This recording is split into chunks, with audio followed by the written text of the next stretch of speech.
Bugün Köhnə Daxar Dərəkənəyə turunu eləmək üçün gəlmişik.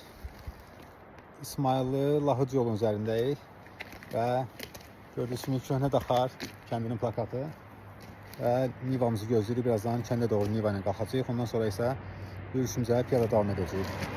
Fariz və mən. Xeyli müsəffidə musiqi dinləyir.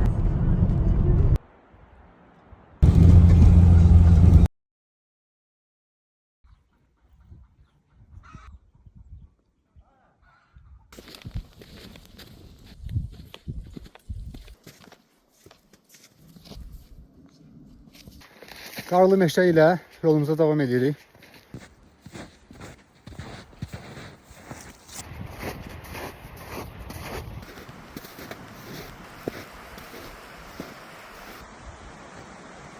Deməli, təxminən 3-4 kilometrlik yürüyüşdən sonra Köhnə Daxar kəndindən Dərə kəndinə gəlib çatmışıq. Dərə kəndi dağların arasında Dərə çayının yatağının sahilində yerləşən bir kənddir. Burada təxminən 8 ailə yaşayır. Əhalisi tatlardır. Kənd əhalisi burada evləri adətən atlarla materiallar daşıyaraq tikiblər.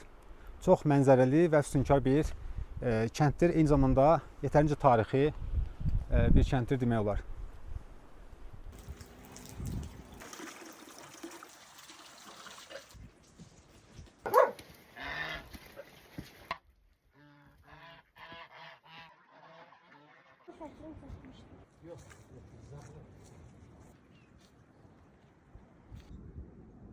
Yay aylarında kənddə təxminən 8 ailə yaşamasına baxmayaraq, qış aylarında bu say 3 ailəyə qədər düşür.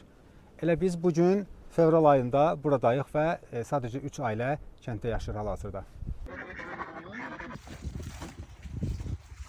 Kəndin əhalisi azuqələrini şəhərdən atlarla gətirirlər, çünki maşın yolu yoxdur. Deməli, beləliklə biz bugünkü yürüyüşümüzü sonlandırırıq. Dərə kəndi bildiyiniz kimi hər iki tərəfdən dağ cığırları ilə əhatə olunan və içərisində avtomobil yolunun olmadığı bir kənddir. Biz də bugün Elşad, Elman qardaşlarının olduğu ailəyə, balaca babanın olduğu ailəyə qonaq olduq. Bizi çox yaxşı qarşıladılar, qonaqpərvərlik göstərdilər. Bizimlə çox yaxşı həmsöhbət oldular. Bugün onlarla keçirdiyimiz vaxtdan çox zövq aldıq deyə bilərəm. Ümumiyyətlə təşviq edirəm ki, hamını, hansı ki təbiət yürüyüşlərini sevirlər, bu kəndi gəlsinlər, görsünlər. Buradakı insanlarımıza da bir növ əslində mənəvi olaraq dəstək olaq ki, buradakı mədəniyyət, insanlar qalsın və davam eləsin.